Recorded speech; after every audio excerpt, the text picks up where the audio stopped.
de Tepillé, no grave robos, evítelos. Presentamos 24 horas al día.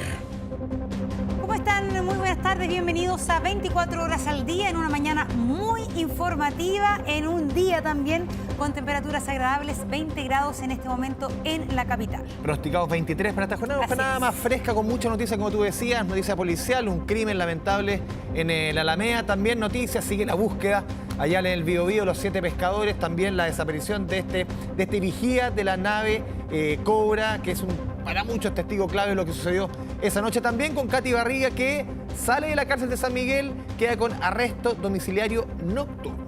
Así es, lo decíamos, es la noticia del momento. Ahora, Porque efectivamente la Corte de Apelaciones decretó la medida cautelar de arresto domiciliario nocturno para la alcaldesa de Maipú. Natalie Catalán tiene los detalles de esta noticia que acaba de suceder. Natalie. Sí, ¿cómo está? Muy buenas tardes. Claro, una información que se dio a conocer hace tan solo minutos. Por tercera vez, Katy Barriga va a dejar en la cárcel de San Miguel y se revoca esta prisión preventiva. Ahora sí, por primera vez con una medida cautelar mucho menos gravosa, la del arresto domiciliario nocturno. Una decisión que tomó hace pocos instantes la sexta sala de la Corte de Apelaciones, integrada por los ministros Juan Cristóbal Mera, Luis Avilés y la abogada integrante Catalina Infante. Una información que se supo hace pocos segundos, además, abocando algunos de los argumentos esbozados por la defensa, que tienen relación, decía el ministro Mera, con que ella ya había cumplido arresto domiciliario anteriormente, que ya había cumplido algunas medidas cautelares que no eran la prisión preventiva y que por eso no se justificaba esta medida más gravosa, considerando el tiempo que ha pasado de la investigación y también tomando los antecedentes que se habían dado sobre la salud de uno de sus hijos. Fueron parte de los argumentos que se acogieron en esta instancia, que entonces se va a cumplir dentro de los próximos minutos o de las próximas horas, porque esta orden se tiene que cumplir durante esta jornada. Hoy Katy Barriga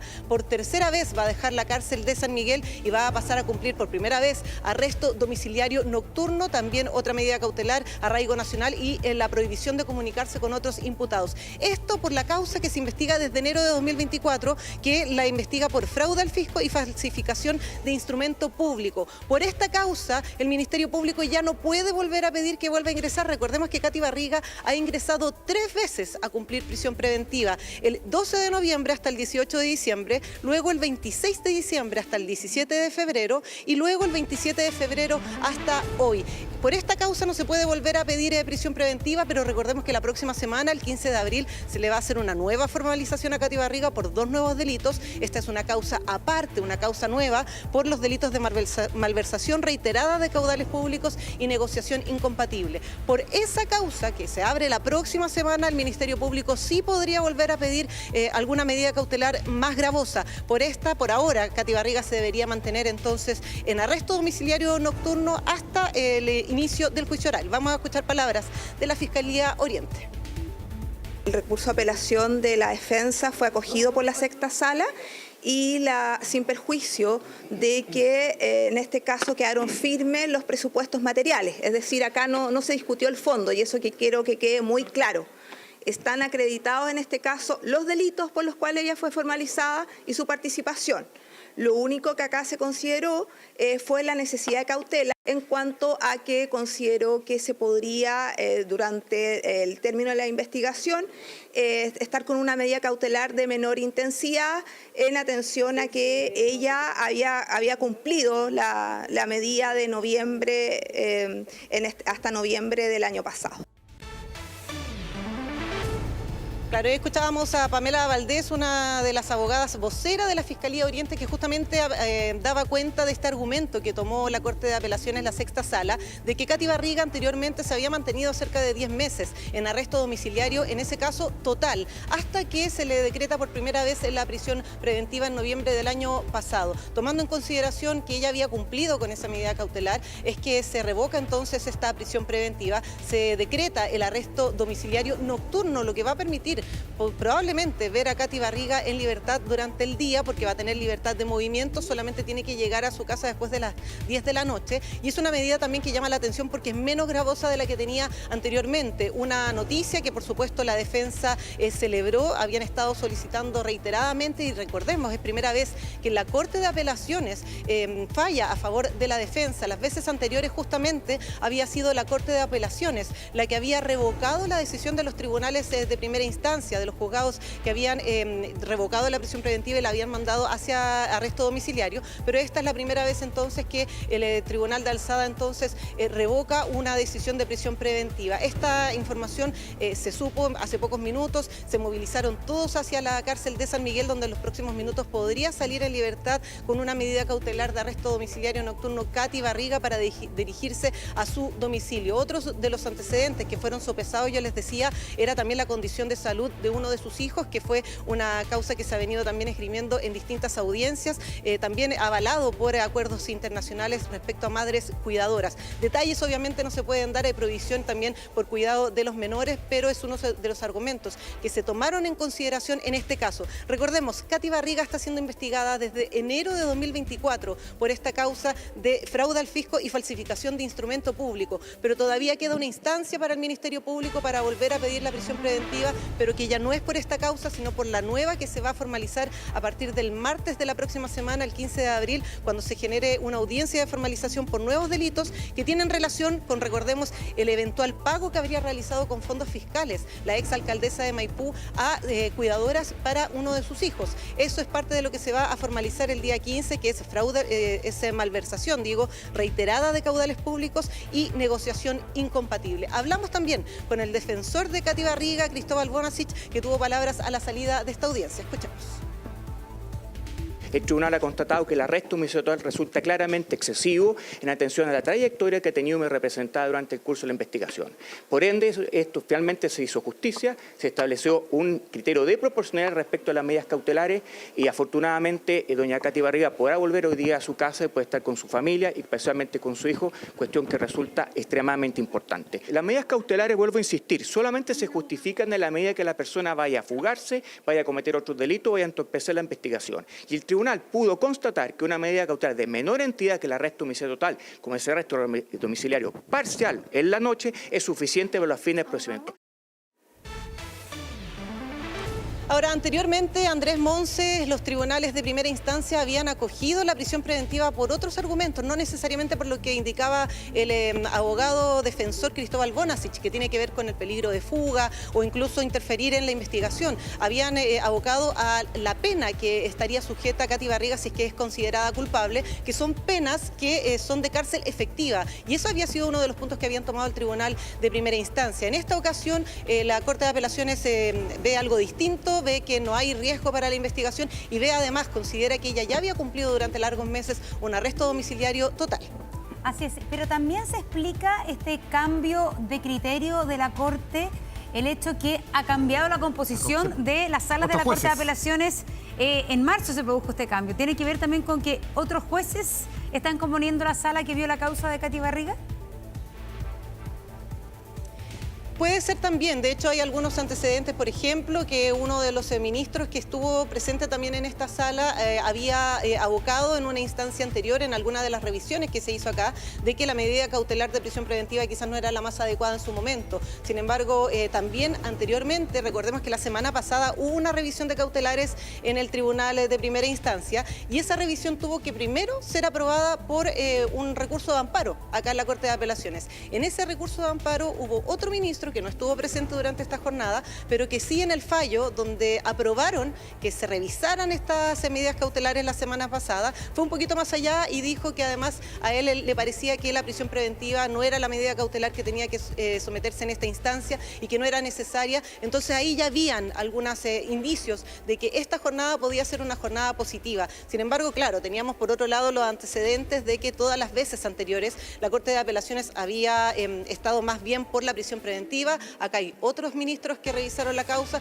algunos habían estado a favor, otro que había dicho, y como yo les decía en este recurso de amparo, que él estimaba que la prisión preventiva era demasiado gravosa para lo que estaba en el proceso de investigación actual, no estuvo presente, pero sí el ministro Mera, por ejemplo, que se había referido a favor de una medida cautelar menos gravosa como un arresto domiciliario. En definitiva, hoy fueron 3 los ministros que estuvieron presentes, 2 ministros más una abogada integrante, donde se definió de manera definitiva en esta causa, al menos la prisión, el arresto domiciliario nocturno para Katy Barriga. Habrá que ver qué pasa el próximo martes cuando se le formalice por una nueva causa.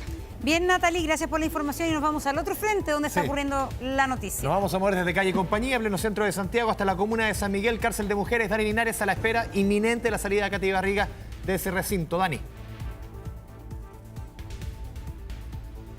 Hasta este recinto penitenciario, la resolución de la Corte de Apelaciones, una vez que ésta sea recepcionada por Gendarmería, viene todo un proceso administrativo para la salida de un recinto penitenciario. No es automático necesariamente una vez que la Corte define que se ha modificado esta medida cautelar, que la imputada en este caso deba salir. Debe sortear una serie de trámites administrativos que pueden demorar un par de horas para que finalmente se concrete la resolución de la Corte de Apelaciones. Eso sí, debe realizarse durante el día de hoy, ya que finalmente ya se ha evacuado esa determinación desde este tribunal de alzada, pero para aquello debe mediar una serie de tramitaciones al interior del recinto penitenciario para poder liberar a Katy Barriga en esta oportunidad de este penal para ser trasladada a su domicilio. Eso sí, el traslado debe ocurrir de forma particular, la deberá recoger aquí algún familiar, algún cercano, para trasladarla al cumplimiento de la nueva medida cautelar, que es de arresto domiciliario nocturno. Ya ahí en su domicilio será Carabineros el quien deberá verificar que ella se encuentre en el domicilio a la hora establecida por el tribunal para el cumplimiento de esta medida cautelar, entendiendo que tiene la posibilidad de salir en horas de la mañana. Pero para su salida del recinto penitenciario de mujeres de la comuna de San Miguel, me parece que falta y bastante, porque es un proceso no muy breve el que se debe realizar al interior. Dani, muchas gracias. Seguimos conectados contigo de San Miguel. Continuamos ahora, Monse, con información policial. Así es, porque un joven fue asesinado a balazos en plena Alameda tras una riña que se habría originado por un robo a una llamada cafetería, porque esto fue en la madrugada. Ya hay imágenes de cámaras de seguridad que revelan un poco el contexto en lo que esto ocurrió, y David Maldonado nos entrega detalles. Buenas tardes, David. ¿Qué tal? ¿Cómo están? Muy buenas tardes. Sí, se origina eso de las 3:15 de la madrugada en este sector de Estación Central, en plena Alameda, cuando 2 parejas, ¿cierto?, llegan hasta este local nocturno Café Gala, ubicado en la misma avenida que ya les mencioné. Aparentemente habría habido un conflicto. Inicialmente se hablaba, como ustedes lo decían, de que estas parejas habían intentado ingresar o habrían ingresado a este local nocturno con la intención de robar. Esas son las primeras impresiones. Por supuesto, va a ser parte de la materia investigativa. Ellos son sacados del local. Nosotros consultamos acá, nos decían que aparentemente habrían pedido que salieran porque había mujeres, y al interior de este local no se permite el ingreso de mujeres. Hay un enfrentamiento, hay una pelea en el exterior. Y aquí viene lo complejo, y es parte de lo que estamos revisando, por supuesto, en las cámaras de seguridad, y que hemos tratado un poco de entender conversando con las policías. Hay una pelea, hay una discusión y participan muchas personas. Están las 2 parejas, hay funcionarios del local nocturno, hay 3 personas que llegan en un vehículo, que son justamente las que llegan armadas y las que propinan los disparos que terminan con la vida de este joven de 21 años. Y hay otro personaje más, que es un hombre que participaba o que venía en un vehículo Uber porque le habían pedido una de las víctimas, una de estas parejas, una carrera. Él se niega a realizar este trayecto, y es aquí cuando se origina esta pelea. Por supuesto, son hipótesis que están manejando las policías. De hecho, esta persona se encuentra todavía en el lugar. De hecho, podemos ver que está su vehículo todavía aquí estacionado a la espera de que sea llevado para hacer peritajes por parte de las policías. ¿Qué es lo que ocurre en medio de esta discusión? Primero enfrentan a la persona de gorro rojo, que usted va a estar viendo en las imágenes, que es un ciudadano colombiano el que es acusado inicialmente de cometer este intento de delito al interior de este local nocturno. Le disparan en 2 ocasiones a él hacia los pies y él escapa. Los que siguen en las imágenes son el resto de los funcionarios del local y las otras personas que llegaron armadas y la otra pareja en compañía de esta segunda mujer. Los increpan, les gritan bastante cosas, ellos comienzan a huir cuando ven que se les acercan con esta arma de fuego y es aquí cuando les disparan. Según testigos, fueron al menos 6 impactos de bala los que se escucharon. Uno de ellos termina en el cráneo de este joven de 21 años que logra escapar un par de metros más y lamentablemente cae rendido y fallece en el lugar. Conversamos con el testigo, con el conductor de este vehículo de Uber que no habría aceptado la carrera. Pasemos a escuchar lo que nos comentó. Llegué a hacer la carrera y después yo defendiendo mi neumático, yo molesto, obvio. Hubieron los impactos de balas, los disparos y bueno, todo el mundo a brincar, hermano. El auto quedó ahí, pues y ahí quedó. Bueno, él menciona los disparos, también menciona los daños a su vehículo. Y es que en medio de toda esta situación, bien, él lo atribuye, por supuesto esto va a tener que ser materia investigativa, él atribuye su reacción, la discusión que se ve en imágenes en la que él participa, él es el que está con un polerón en blanco, un buzo gris y zapatillas negras. Él dice que él reacciona en esta discusión porque le hacen daño a su vehículo. Las imágenes dicen otra cosa. Por supuesto eso va a tener que corroborarlo la policía porque es después de que se dan los disparos, después de que ocurre toda esta situación, que el ciudadano colombiano, el de gorro rojo, al que no le disparan, de las víctimas de este grupo de 4 personas, va y daña el vehículo con un cuchillo, reventando los neumáticos de su vehículo y justamente es por eso que también luego se origina otro conflicto, esta vez en la entrada de este Café Gala ubicado aquí en la Alameda, en Estación Central. Nosotros pudimos conversar con la pareja de la víctima, la pareja de este joven de 21 años que por lo demás tiene una orden vigente por el robo de un vehículo y es conocido acá en el sector, según nos comentaban los vecinos, por moverse y cometer delitos en la zona. Nos comentaba ella un poco lo que ocurrió a la salida de este local nocturno y por qué se habría originado toda esta situación. Escuchemos lo que nos dijo. Tenían problemas con los venezolanos y con el administrador del café. ¿Ya? Y en eso nosotros veníamos caminando hacia acá y ahí ellos salen y empezaron a disparar para todos lados. Yo salí de vuelo por esta misma calle y mi pololo por el pasto. Y ahí él creo que recibió dos balazos, no sé cómo, que andan entre 3. Ahora es una persona que habría estado compartiendo con otra gente y con su pareja al interior de este café y es un ciudadano chileno de 21 años. Que habría estado efectivamente dentro de este local comercial y que recibe los disparos en el exterior cuando se produce esta pelea. La persona que ingresa finalmente y que sustrae algunas especies intimidando con un arma cortante a los dependientes, efectivamente sustrae una mochila y varias especies más que habían en un mesón que estaba en el café.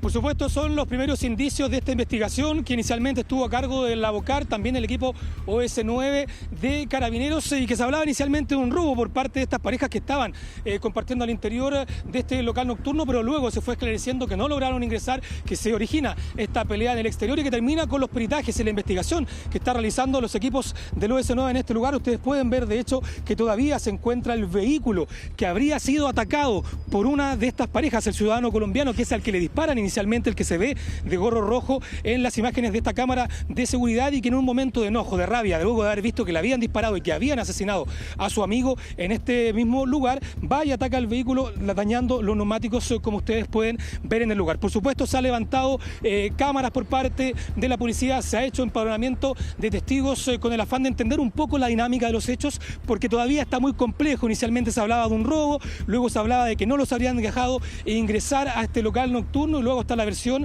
de este testigo que participó, que estuvo en medio de esta discusión y que vio cómo le disparaban a estas personas, quien dice que todo se habría originado luego de que él no habría querido transportarlos en el vehículo haciendo esta carrera de Uber porque le habrían generado una mala espina cuando los vio acá en el sector. Yo les decía que actualmente están trabajando los equipos de la ABOCAR, el OS9, llegó también el Ministerio Público acá a levantar evidencias para conocer un poco más. Ustedes pueden ver cómo ya está todavía esperando que llegue la grúa a buscar este vehículo. Él es el testigo, lo escuchábamos hace solo solo minutos respecto a esta situación y, por supuesto, saber más antecedentes de la víctima. Hasta ahora sabemos que es un joven de 21 años que, según lo que dicen testigos, insisto, esto tiene que ser corroborado, por supuesto, por las policías, es conocido en el sector por realizar este tipo de delitos y justamente es por eso que la primera teoría, la primera hipótesis que se baraja por parte de la línea investigativa que lleva las policías y el Ministerio Público es que él habría ingresado a este local para robar y es descubierto por los funcionarios y es por eso que sale. Y tendría sentido que justamente por eso la persona del transporte Uber no lo haya querido llevar,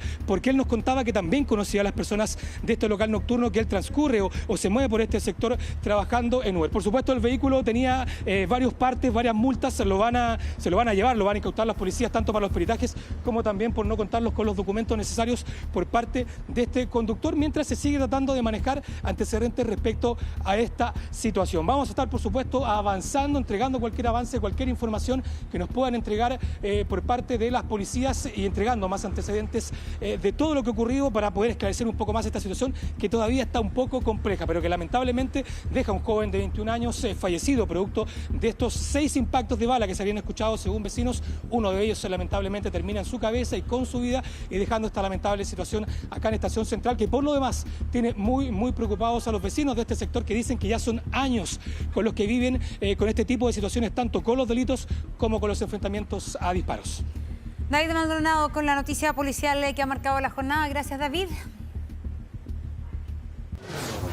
Nos vamos al sur del país. Empieza clave para la investigación. Se ha convertido Juan Sangüesa, quien vemos en imagen, tripulante del buque Cobra, que la noche en que naufragó la lancha Bruma cumplía labores de vigía. Familiares de los pescadores acusan un pacto de silencio y cuestionan las acciones de la empresa Blumar. Felipe Jara nos cuenta más desde el Biobío. Felipe, muy buenas tardes. Hola, ¿cómo están? Muy buenas tardes. Sí, y fíjense que la última información a la que hemos podido acceder respecto del proceso de búsqueda que se está realizando de este trabajador tripulante del buque Cobra, hoy día es indicado como un testigo clave, es que si bien las diligencias continúan, al menos por ahora, en este momento, el trabajo en terreno, el trabajo de rastreo, habría sufrido una pausa. ¿Por qué? Porque se estaría redireccionando la búsqueda. Información a la cual se ha podido acceder durante las últimas horas por parte de los investigadores que están encabezando esta indagación llevaría a que probablemente se amplíe el radio de búsqueda, incorporando sectores, nuevos puntos de interés en los cuales hasta ahora no se ha rastreado, bien digo. Recordemos que se ha estado buscando acá en los cerros de Talcahuano, particularmente en el sector del Parque Tumbes, pero podrían en las próximas horas o próximos días incorporarse nuevos puntos de interés para la Policía de Investigaciones. Vamos a estar, por supuesto, muy atentos a eso, a esas diligencias que continúan realizándose respecto de este trabajador. Se lo decía yo, Juan Sangüesa, quien ayer confirmó la empresa Blumar, era uno de los vigías que tenía el buque Cobra la madrugada en que ocurre este accidente que termina con el naufragio de la lancha Bruma. Un hombre que, según esta última información, recordemos, se le perdió el rastro el día 4 de abril pasado. Y lo han dicho los familiares, él sería una persona clave para la investigación por la información que él manejaría. Todo esto tras una jornada que fue clave, la del día de ayer. Fue la jornada en que el Ministerio Público confirmó que dentro de los 18 tripulantes del buque Cobra hay 4 que se encuentran en calidad de imputados. Son quienes iban en el puente de esta embarcación y además se confirma esto que les señalaba yo, que a la hora en que ocurre este accidente y esa jornada, Juan Sangüesa era uno de los vigías de esta embarcación. Yo los quiero invitar a que pasemos a revisar precisamente esas declaraciones. Algunos como imputados, otros como testigos.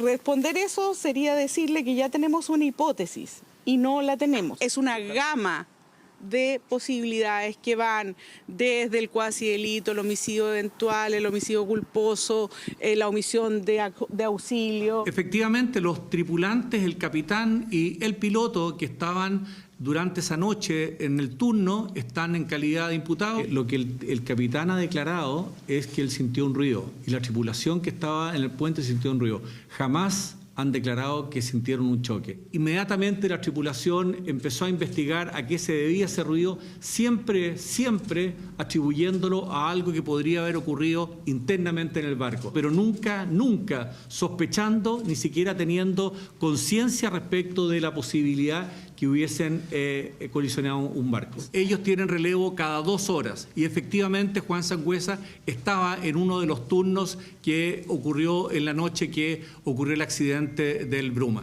¿Como vigía? Como vigía.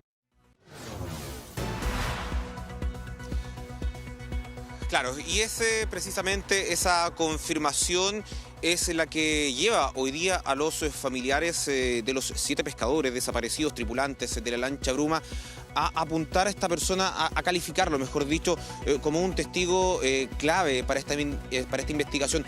Una persona que podría aportar información relevante para poder seguir avanzando con esta indagatoria. En paralelo, durante la jornada del día de hoy, la esposa del tripulante, Juan Sangüesa, llegó con el abogado de la familia hasta la Fiscalía de Coronel para sostener una reunión. Nosotros durante la mañana nuestro matinal pudo conversar justamente con la familia de Juan Sangüesa. Ellos señalan que hay varios elementos que para ellos son relevantes, pero en contraparte las familias de los pescadores también señalan que tienen sus dudas respecto de la actuación de la empresa. También estas reuniones que confirman los familiares de Juan Sangüesa se habrían realizado durante la mañana, horas previas a que justamente se le perdiera a él completamente el rastro. Los quiero invitar a que pasemos justamente a revisar esas declaraciones. Ahí fue qué es lo que tiene que decir, todo. Ahí estaba el abogado de la empresa, ahí asociado la investigación y todo el autónomo. Que a lo mejor algo le dijeron a él, por eso que él no llegó a donde tenía que llegar. Si no sabían nada, ¿para qué le iban a hacer ese test psicológico? Porque lo único que dicen que ellos sintieron un ruido adentro, pero ellos no se dieron cuenta que ya sido el barco, que ellos todavía no están seguros.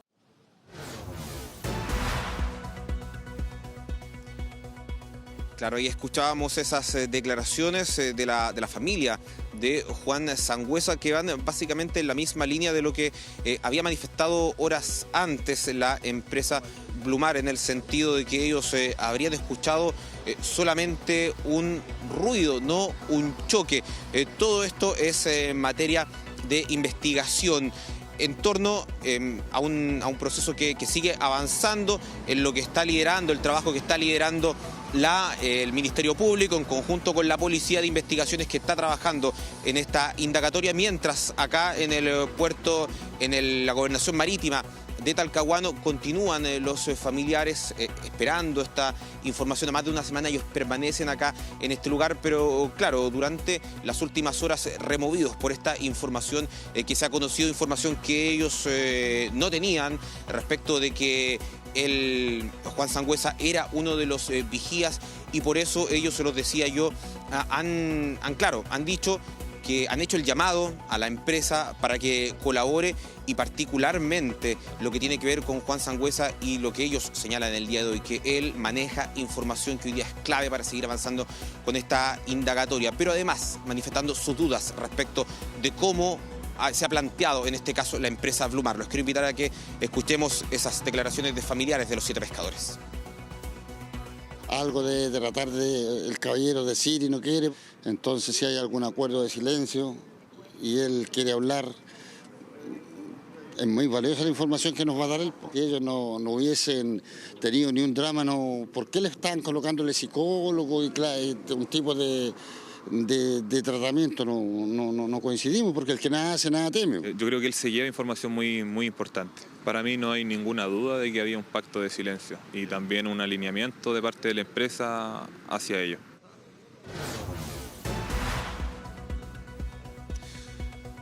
Claro, un eventual pacto de silencio es lo que hoy día están planteando también las familias de los 7 pescadores, que ellos lo único que quieren es que se pueda conocer efectivamente la información real de lo que ocurrió durante esa madrugada en que ocurre este accidente que termina con el naufragio de la embarcación, mientras siguen también muy pendientes de lo que más les interesa a ellos, es que se siga avanzando con la búsqueda. Mañana, una jornada clave, podrían estar operando los ROV, estos equipos submarinos, para poder seguir indagando y ojalá dar con el paradero de estos 7 pescadores tripulantes de la lancha Bruma. Felipe Jara, desde la región del Biobío, seguimos atentos contigo con esta información y su devenir. Muy buenas tardes. Bueno, y nos vamos a una breve pausa y al regreso, entre otras noticias, algo insólito, un delito insólito que está ocurriendo en la región de Magallanes. Ya se lo contamos.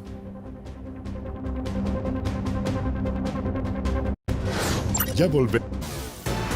Volvemos y viajamos a la región de Magallanes. Lo siguiente es inédito. La aduana, junto a la Armada, incautó 4 yates ilegales que ofrecían viajes a turistas extranjeros por montos que alcanzaban, escuche bien, los 12 millones de pesos. Los dueños de las embarcaciones pagaron multas millonarias. Alicia Cárdenas nos cuenta más. Desde el sur del país. Alicia, buenas tardes. Hola, ¿cómo están? Muy buenas tardes, y esto es algo realmente inédito en Chile, porque un operativo entre aduanas, la PDI y la Armada de Chile dejó al descubierto toda una actividad ilegal que se estaba desarrollando aquí en el estrecho de Magallanes. ¿En qué consistía esto? Bueno, 4 extranjeros ingresaron al país en yate con una visa de turistas. Sin embargo, una vez aquí en la región más austral del país, comenzaron a ofrecer servicios turísticos, transportes marítimos para turistas también, que recogían en Puerto Natales, Puerto Williams y Punta Arenas para ser trasladados hacia la Antártica y también hacia Valdivia, cobrando cifras millonarias, se escuche bien, entre 8 a 12 millones de pesos. Ya lo decías, todo un operativo inédito en el país. Pasemos a escuchar declaraciones. Eran yates de bandera extranjera. La ley chilena indica que solamente pueden efectuar cabotaje las naves nacionales, y estos yates tomaban pasajeros en diferentes puertos y hacían recorridos por los canales de la Patagonia. Los pasajeros los tomaban desde Puerto Williams, tomaban pasajeros aquí en Punta Arenas y se dirigían hacia la Antártica algunos y otros hacia la ciudad de Valdivia. Estas embarcaciones quedan incautadas por aduana mientras el proceso no se regulariza. Una de las 4 ya pagó la multa ante aduana. En este caso puntual fueron más de 70 millones de pesos que dan arcas fiscales, y la embarcación se le devuelve, y por supuesto él, como pagó la multa, como turista puede irse del país. Al consultar a las autoridades si se trata de algún tipo de delito, fueron enfáticos en señalar que más bien se trata de una infracción a la ley de extranjería, pues estas personas estaban en Chile con una visa de turismo, sin embargo estaban recibiendo remuneración por estos servicios prestados totalmente fuera de norma y que tampoco iban en beneficio de la seguridad de las personas. Ellos hacían pasar a sus turistas como tripulantes de esta embarcación sin tener ni siquiera experiencia en navegación. También se indicó que se provoca un prejuicio en cuanto a la economía y el desarrollo turístico de Magallanes. Escuchemos. Al no tener las condiciones de los barcos y las embarcaciones, primero se someten a un cierto riesgo de subida en cuanto a las condiciones de los barcos. Segundo, en el tema de a lo mejor poder que las personas dentro del trayecto les puedan aumentar los precios, o pueden también no entregarle el servicio que se espera de una empresa de turismo establecida. Este tipo de hechos genera un grave perjuicio a la economía local y regional, afectando el encadenamiento productivo del turismo. Cuando un operador extranjero actúa sin regulación ni vínculo con el ecosistema turístico local, se interrumpe esta cadena de valor. Precisar que estos 4 extranjeros que fueron sorprendidos realizando servicios turísticos de manera ilegal no operaban en conjunto, sino que totalmente por separado. Son personas que llegaron a la región de Magallanes para conocer la zona, pero que sin embargo aquí, ante la presencia de otros turistas, comenzaron a ofrecer sus servicios por cifras millonarias. Uno de ellos ya pagó la multa, más de 70 millones de pesos, por lo que ahora puede salir del país y también se le fue devuelta su embarcación. Que tengan muy buenas tardes. Alicia Cárdenas, desde la región de Magallanes. Buenas tardes. Uno ya levanta una piedra y aparece un delito nuevo. De verdad. Impresionante. Bueno, y un detenido por violencia intrafamiliar que se encontraba en ese momento constatando lesiones escapó de un CESFAM saltando por la ventana y además agrediendo a un carabinero. Más detalles los conocemos con David Maldonado. David, seguimos contigo. Sí, ¿qué tal? Buenas tardes. Volvemos con más noticias de carácter policial, esta vez en San Bernardo, en el contexto de la constatación de lesiones de este detenido en el marco, como ustedes decían, del delito de violencia intrafamiliar. Estaba al interior de este centro de salud, de este CESFAM en Confraternidad, ubicado en San Bernardo, cuando este delincuente, no se sabe todavía en qué contexto ni cómo era la protección que estaba recibiendo, logra zafarse de las esposas que lo tenían prisionero en la espera de ser atendido en esta constatación de lesiones. Se acerca al carabinero que lo estaba resguardando y se enfrenta a él. Lo golpea, el carabinero, de hecho el uniformado, termina con un daño en el brazo y otro corte en la cara, salta por una ventana y logra escapar. No lo hizo por muchos metros, sí, porque fue detenido en otra avenida un poco más adelante, en el sector de Balmaceda, con Padre Hurtado, por otros carabineros que estaban alertados, por supuesto, de esta situación, que por lo demás fue muy complejo para todos los usuarios y trabajadores de este recinto asistencial en San Bernardo, quienes acusan que viven este tipo de situaciones de manera reiterada. Sin ir más lejos, el alcalde de la comuna nos confirmaba que hace 3 meses en otro centro asistencial también se vieron enfrentados a una situación de la misma magnitud. En el contexto de una constatación de lesiones de un delincuente, se logra escapar del resguardo de los policías, generando caos, por supuesto, entre funcionarios y también usuarios de este recinto. Nos comentaba el alcalde que en el marco de esta situación se han visto la obligación de reforzar y exigir más resguardo al interior de los centros asistenciales, protegiendo y levantando mayores medidas de seguridad, tanto en los cercos perimetrales, en las rejas, poniendo metales en las ventanas y, por supuesto, solicitando a las policías que haya más dotación, porque ellos dicen que están con una sobrecarga, que hay una necesidad de carabineros en estos sectores que son tan golpeados por los delincuentes, en sectores también que son tan vulnerables, donde hay niños, donde hay adultos mayores, donde hay personas que van con la intención de mejorarse de alguna enfermedad y se enfrentan a delincuentes en este marco de contratación de lesiones. Hablamos con las autoridades respecto a esta situación, escuchemos lo que nos dijeron. El problema de fondo ocurre por una situación de violencia intrafamiliar donde llega una persona, esta persona aprovecha un espacio para fugarse del CESFAM y la verdad genera conmoción y genera preocupación primero en la comunidad y genera conmoción también, por cierto, en nuestros funcionarios. En el CESFAM Raúl Brañes había un compromiso con la Confusam de que existiera un lugar específico para cuando existieran controles de identidad de los delincuentes. Por lo tanto, hoy día ese compromiso se ratifica. Ahora nos vamos hasta la comuna del Bosque, donde un robo a un joven de 25 años terminó con él en riesgo vital y con una persona adulta, una persona mayor de 60 años, con un impacto de bala. Todo esto comienza en el sector de Los Martínez con la calle Los Espinos, a eso de las 6 y 7 de la tarde, cuando este joven de 25 años de nacionalidad dominicana se transportaba en su bicicleta por la avenida antes mencionada, cuando es abordado por 2 delincuentes a bordo de una motocicleta scooter, quienes intentan robarle su mochila y sus pertenencias. Hay un forcejeo, hay un intento por parte del joven de evitar que le roben sus cosas, y es aquí cuando uno de los delincuentes saca un arma de fuego y dispara en al menos 3 ocasiones. 2 de los impactos terminan en este joven, quien es rápidamente trasladado hasta el hospital El Espino, donde ingresó en estado de riesgo y se cuenta actualmente en riesgo vital, atendido por los personales del área de salud. Lamentablemente, de manera paralela, en el mismo contexto de estos disparos, una de estas balas alcanza a una mujer de 60 años, una adulta mayor, quien había ido a buscar a su nieta al jardín infantil, lo que preocupa por el contexto, el lugar donde se origina esta balacera, que podría haber terminado de una manera mucho peor, considerando que a esa hora era el momento en el que iban a retirar a los niños al interior del jardín. Bueno, esta mujer termina también con un impacto de bala en su cuerpo, es trasladada hasta un recinto asistencial donde al menos ella se encuentra fuera de riesgo vital, lamentablemente tras haber sido impactada por este disparo. Por supuesto, la investigación está a cargo de carabineros, quienes buscan dar con estos 2 delincuentes que se movilizaban a bordo de esta motocicleta. Pasemos a escuchar lo que nos comentaron. una apoderada se cruza en esta asalto, digamos, en este robo, y sale lesionada, le disparan en un brazo. Entonces ahí ella se devuelve al jardín, porque ella había retirado a la niña, entonces se devuelve y nosotros le damos ayuda. Yo llegué temprano y pasó esta botón, pero no... La verdad de las cosas es que nosotros tenemos que ir todo el día acá por los estacionamientos. O sea, imagino que usan 3 pasajes como para que la gente se estacione, ese es el tema. Y no sabéis quién es quién, aquí se roban los autos. Aquí a mí este auto me lo han tratado de robar 3 veces. Bueno, ahora nos movemos hasta la comuna de Providencia, en el sector de Monte Carmelo. Unos patrulleros de seguridad municipal de Providencia se percataron de un vehículo que se movía de manera extraña.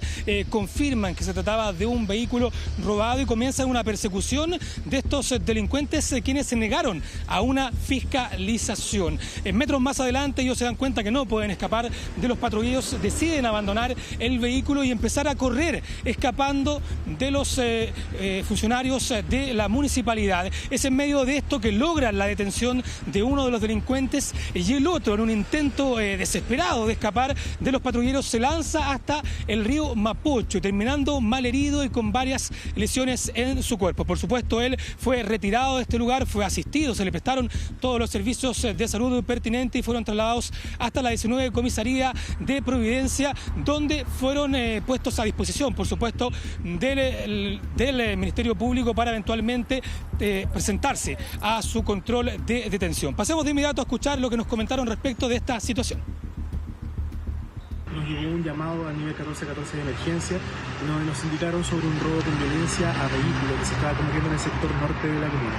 Una vez que recibimos esta alerta, nuestros dispositivos que estaban cercanos al lugar de los hechos logran encontrar el vehículo en cuestión y a la víctima, quien nos entrega las características de los delincuentes que efectuaron este delito. Se genera posteriormente, con el apoyo de nuestras cámaras de seguridad, un seguimiento por diversas arterias de la comuna, finalizando finalmente con el vehículo abandonado en calle del Arzobispo. Por supuesto, vamos a estar entregando más detalles en otros reportes policiales de todas las noticias que ocurran durante la jornada respecto a los detenidos en Providencia. Van a enfrentar a la justicia durante esta tarde. Muy bien, David, gracias por la información. 13:47 minutos. Pausa y volvemos. Así es.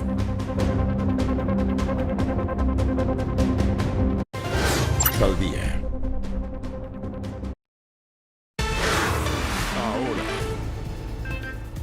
Donald Trump sigue sorprendiendo al mundo, retrocedió al menos en algunas medidas, según los que nos trae como último minuto Andrea Aguilar en Noticias Internacionales. José Andrés, ¿cómo están? Muy buenas tardes. Así es, el presidente de los Estados Unidos acaba de anunciar una pausa de 90 días para la entrada en vigor del arancel universal, que es ese del 10% que le aplica a Chile, por ejemplo, para todos los países que no hayan tomado represalias en contra de Estados Unidos, excepto China.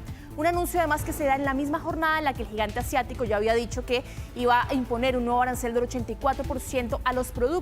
A esta hora, Andrés y Monse también, y quienes nos están viendo en sus casas, los mercados están repuntando y se están recuperando de esas pérdidas que habían tenido durante 3 días consecutivos. Hoy había sido nuevamente un día negro para los mercados. Sin embargo, lo que dice el presidente de Estados Unidos es que él decidió tomar esta decisión por, dice él, la falta de respeto que tiene China ante los mercados, que es la forma en la que él reacciona después de que el gigante asiático no cediera ante sus presiones y tratará de igualar, ¿no?, los impuestos que le va a clavar a sus productos. Si hacemos memoria, hace 48 horas también se rumoreó lo mismo, incluso Trump dobló la apuesta, pero ahora se ocurre, Andrea, y esto se va pareciendo un poco a lo que sucedió en el primer gobierno, que es al final una lucha entre el primero y el segundo, entre comillas. Completamente, son las dos principales economías a nivel mundial. Es además, Andrés, un día en el que los mercados estaban volviendo a unirse justamente después de que lo hubiera dado, ¿no?, este paso el presidente de los Estados Unidos. Sin embargo, lo que dice la Casa Blanca es que esto muestra que si China intenta golpearlos, ellos van a golpear más fuerte y que finalmente deciden ser más benévolos con los países que efectivamente no le habían dado ninguna respuesta a Estados Unidos o no habían tomado represalias, que es por ejemplo el caso de Chile. Pero un comportamiento absolutamente errático que muestra finalmente una indolencia absoluta con lo que implica para todo el mundo, para los mercados y al final para la gente. Todas estas señales contradictorias hacen que los mercados suben, bajan y eso que finalmente hace empobrece también muchas veces a los países. Entonces, sube, baja y un ejemplo claro lo que está pasando ahora con el dólar. Está cayendo 20 pesos. Había subido casi 50 durante las últimas jornadas, desde ayer empinado sobre los 1000. Ahora está cayendo 20 pesos. Es la señal de que esto quizás por lo menos por 90 días se va, entre comillas, a pausar un poco en todo el planeta y el dólar tiende a bajar. Justamente, Andrés Simonce, pero vamos a revisar justamente la burla que hizo el presidente de los Estados Unidos durante una cena con la Convención Republicana, en donde finalmente dice que todos los países están inclinando a pedirle, obviamente, que negocie con ellos para evitar esa imposición de aranceles. Vamos a revisar las declaraciones. This is the largest transaction in the history of our country. And don't let some of these politicians go around saying, you know, because I'm telling you, these countries are calling us up, kissing my ass. They are dying to make a deal. Bueno, declaraciones que habían desatado una polémica a nivel mundial porque justamente mostraban de alguna forma la verdadera intención del presidente de los Estados Unidos y cómo está tomando estas negociaciones. El de ordinarie, en buen chileno. Absolutamente, Andrés, porque realmente lo tradujimos en un término que es mucho más para este horario sobre todo, pero esa no es la traducción literal, es una vulgaridad finalmente la que él expresa y con la que se burla prácticamente de los países que han tratado de negociar con él. Después de esto decía que habían países como Japón, como Corea del Sur, que estaban corriendo a sus pies para ir a buscar estas negociaciones. Además de esto, es importante mencionar que en los últimos minutos el presidente de los Estados Unidos también anunció un arancel de 125% para China, que va a ser de efecto inmediato, ya no va a ser el 104% que era ayer, sino redobla de alguna forma la apuesta en contra del gigante asiático, que ha dicho que ellos no van a ceder a las presiones y a las amenazas de Donald Trump. ¿Y ese impuesto del 125% cuándo comenzaría a regir? Inmediatamente. Ahora ya. Debería estar ya rigiendo en el fondo. Efectivamente. Y uno piensa, es decir, los containers que están en los puertos norteamericanos y que van a bajar su carga, esos productos van a tener un arancel de 125%. Claro. Al parecer tendría que ser eso. Absolutamente. Y aquí el gran perdedor es Estados Unidos. Y las empresas norteamericanas, de hecho, el consumidor, porque China al final no es tanto lo que compra de Estados Unidos, es más lo que va desde China hacia Estados Unidos. Claro, y de hecho incluso compañías como Amazon estaban tratando de pausar justamente sus compras al gigante asiático para evitar esta imposición de aranceles que sin duda alguna Donald Trump vuelve a sorprender al mundo y a los mercados. Noticia muy interesante porque fabricado en Suiza y con capacidad para 10 pasajeros. Así es la primera de las 121 cabinas que va a tener el teleférico que va a unir Providencia con Huechuraba. Sí, en el contexto de la construcción del teleférico Bicentenario de Santiago, diferentes autoridades presentaron la primera cabina de pasajeros que formará parte del sistema de transporte que unirá 4 comunas de la capital. Hablamos de Providencia, Las Condes, Vitacura y Huechuraba. La obra iniciará su recorrido en Nueva Tajamar con Vitacura y llegará hasta Ciudad Empresarial, contando con 3 estaciones, 19 torres y 3,4 kilómetros de extensión en total. Se va a transformar en el primer teleférico de transporte público de nuestro país, representando un desembolso de $80 millones y permitiendo viajar a un total de 6.000 pasajeros por hora, conectando en 13 minutos a quienes viajen entre Providencia y Huechuraba. Una buena solución porque ahí hay un tema de tacos, tráfico, la pirámide, imagínate. Muy complicado que debería entonces hacerse más expedito con este teleférico. Escuchamos declaraciones. En enero del 2027 seguimos usando la VIP. Va a ser VIP. Sí, hay otros mecanismos, la QR, bueno, hay varios mecanismos para el transporte público. Hoy día la información oficial es que la tarifa actual es de 900 y algo pesos. Lo último que hay tiene aspectos de climatización, ya basado principalmente en el movimiento que tienen las cabinas y tiene todo lo necesario para el confort, tanto creemos que es lo mejor que se puede ofrecer en este minuto. Y en un nuevo encuentro anual de socios de Acción Empresa se hizo un reconocimiento a estas por su trayectoria y contribución al desarrollo sostenible de nuestro país. Es más, la trayectoria de Televisión Nacional de Chile también fue destacada como una de las empresas que cumplió entre 10 y 19 años en esta red. Un paso adelante, una historia de impacto, un futuro de acción. Con ese lema se realizó el encuentro anual de socios de Acción Empresas, el que busca definir los pasos siguientes en los desafíos más urgentes de la sostenibilidad. Que las empresas tengan un desarrollo sostenible, la innovación claramente es un protagonista. Las empresas están llamadas a hacer las cosas distintas, pero siempre con el foco de la sostenibilidad. Año a año se analizan nuevas ideas para avanzar en sostenibilidad. El año pasado se centró en la reducción de la desigualdad y este 2025 la mirada está puesta en los próximos pasos hacia un desarrollo empresarial sostenible. Además de presentar los principales avances alcanzados por Acción Empresas en materia de sostenibilidad, también fueron 50 las empresas premiadas y distinguidas por sus distintos años de pertenencia ininterrumpida en la red. Fueron 3 las categorías, aquellas con 10 a 19 años en la red, la otra entre 20 y 24 años y los que cumplieron 25 años de pertenencia ininterrumpida. No es solo las empresas, es ser parte de un ecosistema donde están las organizaciones públicas, las organizaciones de la sociedad civil, los organismos internacionales, la academia. Es más, Televisión Nacional de Chile también fue destacada por su trayectoria, que cumplió entre 10 y 19 años como parte de la red. TVN es fundamental porque llega a todo el país. Y acá la acción que hacemos es una acción también que es individual.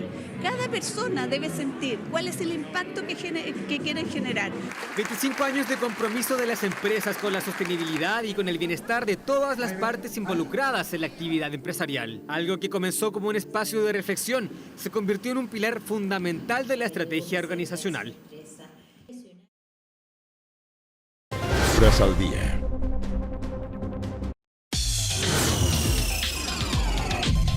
Tu bolsillo. 2 de la tarde ya con 17 minutos. Vamos a hablar de economía, vamos a hablar de su bolsillo. Ayer hablábamos de inflación, del alza en el costo de la vida de manera general en nuestra economía, 0,5% para el mes de marzo. Pero vamos a poner el foco en los alimentos, en la canasta básica de alimentos, esos 80 productos básicos para el sustento de los hogares de nuestro país, con los cuales, con este precio de la canasta, se calcula también la línea de la pobreza. Muchas de las ayudas sociales que entrega el Estado tienen su razón, tienen parte de su cálculo en esta canasta básica de alimentos, que es básicamente el sustento mínimo que necesita cualquier persona para superar o caer de la línea de la pobreza. Vamos con la primera estación que hemos preparado. A ver, estos 80 productos, estos 80 alimentos básicos, ¿cuánto subieron en el mes de marzo? 1,3%. Recordemos que el IPC fue 0,5%, es decir, los alimentos subieron muchísimo más que el promedio de los productos durante el mes de marzo, algo que no había ocurrido en los últimos meses. A ver, ¿qué pasa en los últimos 12 meses? 4,3% de alza de la canasta básica. El IPC en general en esos mismos 12 meses fue 4,9%. En cuanto a la canasta, esta es la cifra más alta de alza en 12 meses en los últimos 7 meses, desde agosto del año pasado, que no teníamos un número tan alto. Vamos con la siguiente estación. En el peor momento de inflación, hace un par de años teníamos una canasta sobre el 30%, para ponerlo también en contexto. A ver, ¿cuáles fueron las mayores alzas en el mes de marzo? Los tomates, 22%, los limones, 18%, el jugo en polvo, que subió 8%. Seguimos con la siguiente estación. ¿Cuáles fueron los productos que más subieron? El café también un 8% y los huevos, que subieron durante el mes de marzo 4,5%. ¿Cuáles fueron los productos que más, o cuáles han sido los que más han subido más que en marzo? Miramos la película más que la fotografía. En los últimos 12 meses, vamos con los números. El café, ojo, que ha subido 24%. El tomate, los tomates, 23%, casi todo fue en el mes de marzo. El arroz, que ha subido casi un 20%, y las lechugas, 16%. Pero ¿cómo se vienen los números para los próximos meses? ¿Cómo se vendrá el precio de los alimentos en los próximos meses? Muy relacionado con un dólar que está cayendo hasta ahora. Recordemos los anuncios que nos señalaba Andrea Aguilar respecto a los aranceles en Estados Unidos. El precio del dólar, esto tiene incidencia en muchos productos si es que cae. Recordemos que 2/3 de la canasta del IPC son productos que son importados. Muchos alimentos en nuestro país son importados y el dólar tiene directa incidencia. Ahora está cayendo. Pero ¿qué productos o cómo se puede venir la mano, entre comillas, para los próximos meses? Escuchemos a especialistas.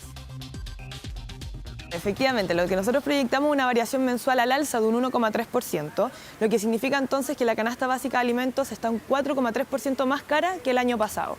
¿Qué es lo que incide principalmente en esta alza? Los alimentos naturales. Hablamos de alimentos que son más saludables, que tienen un mayor valor nutricional y que por lo tanto su consumo, ¿cierto?, es más óptimo para las personas.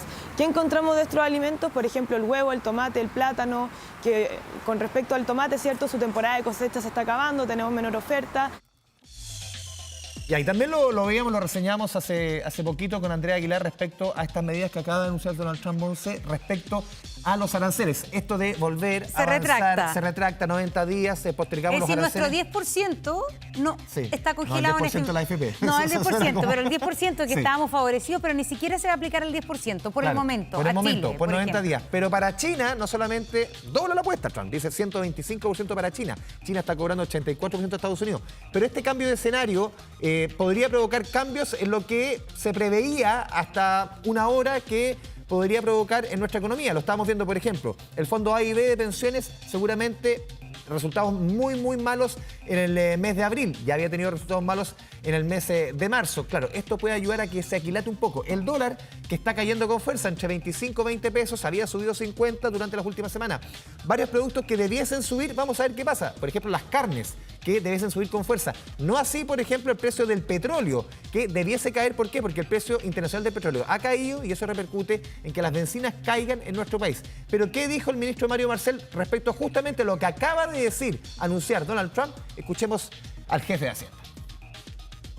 Esta prórroga creo que es una buena noticia. Por supuesto, es una medida todavía de carácter provisional, pero que lo que refleja es que al menos dentro de la administración de Estados Unidos se ha tomado algo de conciencia respecto de el impacto que este aumento generalizado de aranceles tendría no solo sobre la economía del mundo, sino que particularmente sobre la economía de Estados Unidos.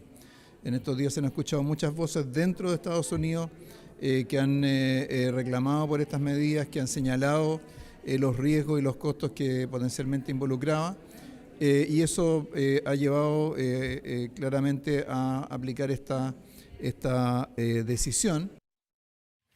Que lo decía Mario Marcel, se ha tomado algo de conciencia respecto a los efectos que está teniendo esta alza de aranceles en el entorno de Donald Trump y el gobierno de Estados Unidos al mundo, no solamente a Estados Unidos y a China, los efectos en Chile. Vamos a ver, y lo dijo el ministro, esto todavía es transitorio, no sabemos, 90 días. Son 90 días al menos. Sí, de tranquilidad. De tranquilidad. Ojalá. Así es, nos vamos a la pausa, viajando por algunas ciudades y lugares de nuestro país, con esta imagen de La Serena, por ejemplo, que está nublado, excepto el sur, parece por lo que veo a la rápida, nublado La Serena, como vemos, cielo encapotado, como dice Andrés Vial. Encapotado, me encanta. Esa palabra. ¿Qué estamos escuchando? Estamos escuchando, yo te digo por qué. Miranda. Sí, pues, confirmó concierto. Me encanta Miranda. En un recinto extraordinario, el mejor de Chile, en el Claro Arena, el Estadio de la Católica, que todavía se inaugura. Oye, 8 de noviembre. Sí, San Antonio, vamos, litoral de los poetas, el puerto que más carga mueve en nuestro país. Ahí está, cielo encapotado. ¿Y dónde nos vamos ahora? Región de los Lagos. Nos vamos a la región de los lagos, ahí estamos en... Calbuco, sigue siendo Calbuco. Calbuco. Y Calbuco, que está muy bonito. Ahí se va subiendo ahí se va subiendo el bus al ferry. Hermoso. Ferry. Yendo, me imagino que puede ser así, ¿no? Es que queda cerca, pero también puede ser que vaya alguna... Vamos a averiguar, Ya, vamos a Coyhaique también. Y nos vamos a Coyhaique, que ahí está más despejado con la cordillera ahí preciosa. Qué hermoso. Ya, con esta imagen casi bucólica. Y nos vamos a la pausa. Nos vamos.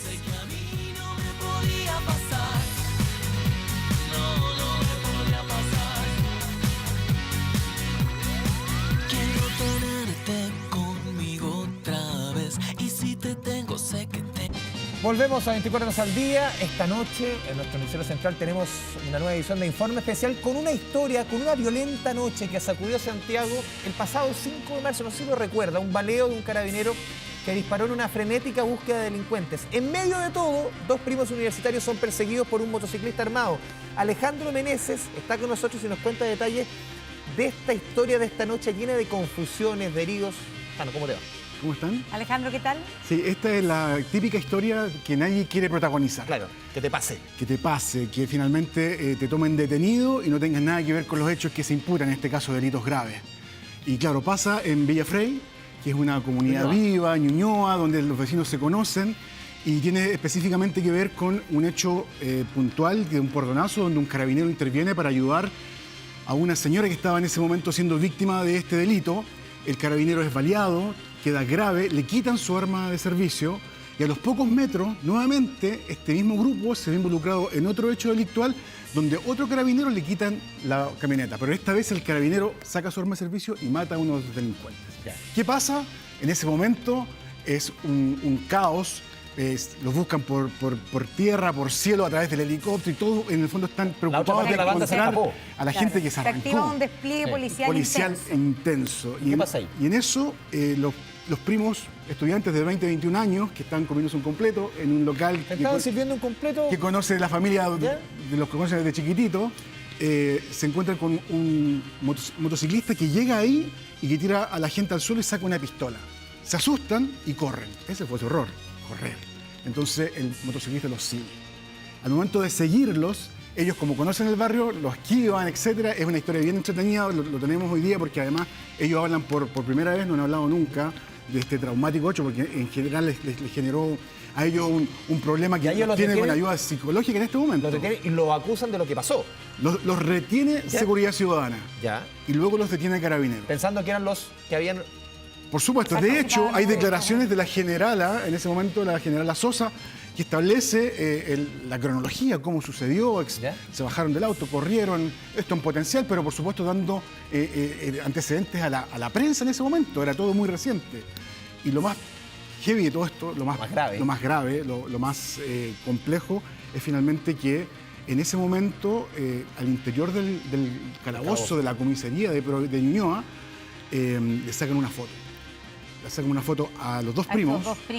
En ese momento esposados, uno sangrando, y las viraliza. Eso yo creo que no había pasado nunca, y por eso también es tan importante entender bien esta historia. Ellos nunca habían hablado, estos dos primos. Nunca habían hablado. Nunca habían hablado, y ese es el gran golpe del informe especial de hoy día. Y además acá hay toda una revisión y cuestionamiento a Carabineros, porque ¿quién viraliza esta foto de los dos detenidos Ese carabinero lo toman detenidos, es dado de baja, pero hay una serie de elementos que es importante reflexionar, entender por qué sucede esto, estos elementos que hoy día ponen de manifiesto, por ejemplo, el tema de la viralización, de sacar una foto, de desinformar en vez de informar. El filtro. Veamos una adelante.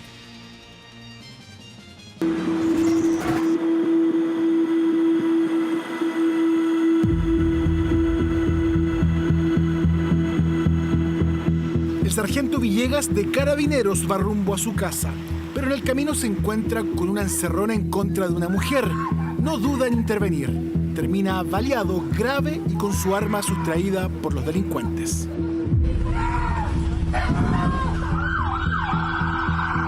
Era un auto que estaba atravesado, se arrancaron con el auto.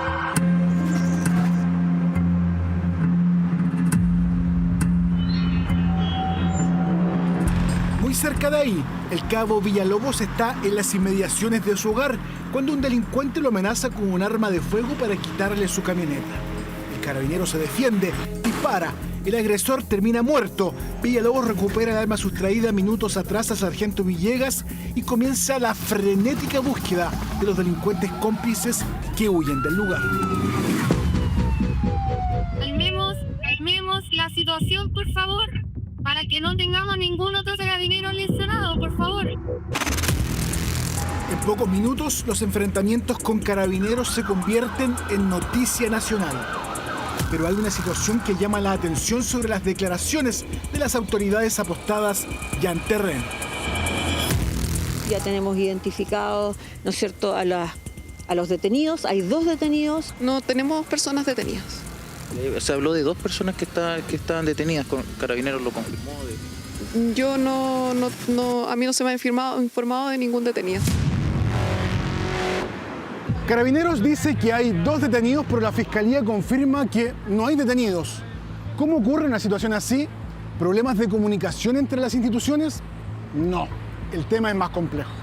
Y ahora lo entenderemos con la historia de los 2 primos que detienen aquella noche y que los fotografían al interior de un calabozo viralizando su imagen, acusándolos de ser parte de la banda criminal que en aquel instante buscan por cielo y tierra, pero donde ellos, como ahora veremos, no tienen ninguna relación con los hechos.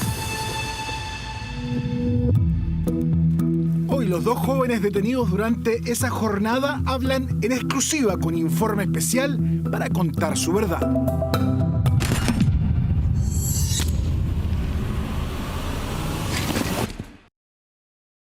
A ver, Alejandro, un adelanto de lo que, algo de lo que dijeron los primos. Sí, detenidos, golpeados y viralizados por error. Un tema importante, un tema que además marca un precedente, una foto al interior de la comisaría que se viraliza. Es un momento de poner el tema en la mesa, de conversar, de reflexionar, y eso también hace la institución en el reportaje hoy. Hoy en 24 Horas Central. Así es, una nueva entrega de Informe Especial. Alejandro. Gracias, Alejandro. Muchas gracias. Un abrazo. Bueno, nos vamos a Coquimbo, donde hay un enigma que se ha convertido esta historia, porque es la desaparición de una mujer de 56 años en La Serena. Según sus familiares, ella comentó a su hija que iría a reunirse con su jefe, pero esta cita nunca se concretó. Macarena Milla nos cuenta. Macarena.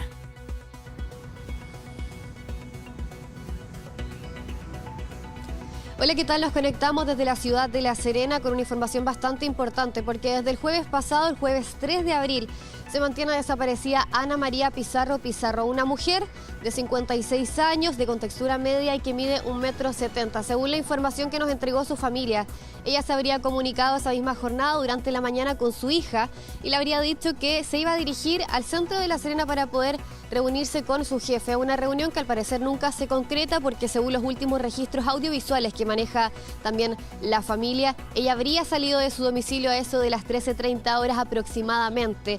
En las imágenes se le ve con una especie de poncho, un chaleco de muchos colores, con pantalón negro, con zapatillas y lo que podría ser una cartera o una especie de mochila. Desde entonces la familia desconoce completamente su paradero. Ella, lo decía yo, se comunica por última vez a eso de las 11 de la mañana con su hija. Ya la llama porque ella era una persona muy comunicativa.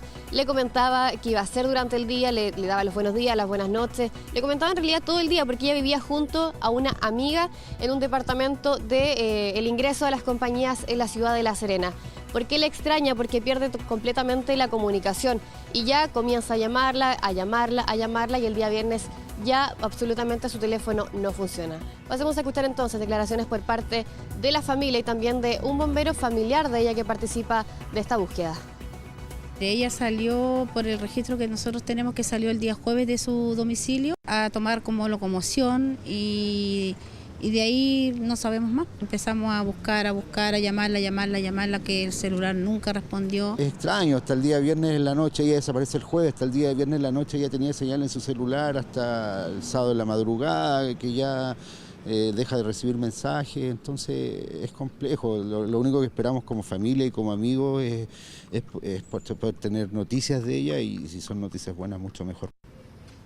Claro, y ustedes lo escuchaban, una mujer bastante alegre, jovial, comunicativa, y por lo mismo que causa mucha extrañeza toda esta desaparición, que ya con esta jornada cumple 6 días. Ana María Pizarro, entonces, de 56 años, se mantiene desaparecida, sin contacto con sus familiares, quienes han estado, ellos principalmente, realizando esta búsqueda por distintos puntos de la ciudad de La Serena, cerca de su domicilio, en la ribera del río Elqui, que es el lugar en donde ella vivía. Y también se han sumado voluntarios de los bomberos de La Higuera, también de La Serena. Y ya la jornada de ayer, la Policía de Investigaciones comenzó las diligencias instruidas por parte del Ministerio Público para comenzar también con esta búsqueda. Nosotros vamos a mantenernos bastante atentos, no sin antes poder también pedirle a toda la comunidad que puedan entregar los antecedentes relevantes si es que manejan de esta investigación, por supuesto que al número de Carabineros, al 133, al número de la PDI 134, y también a este número que nos entrega la familia, que es el de la hija, que también está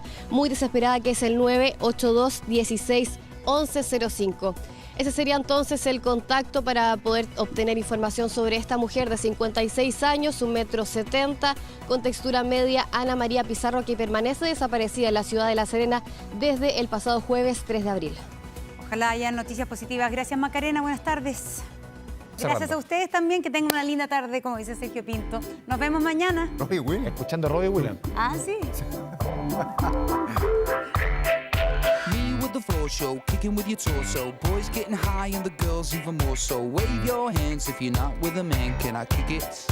Yes, you can. I got, you got, we got everybody. I got the gift, gonna stick it in the goal. It's time to... Con el auspicio de Tepiche, no grave robos, evítelos. Hemos presentado 24 horas al día.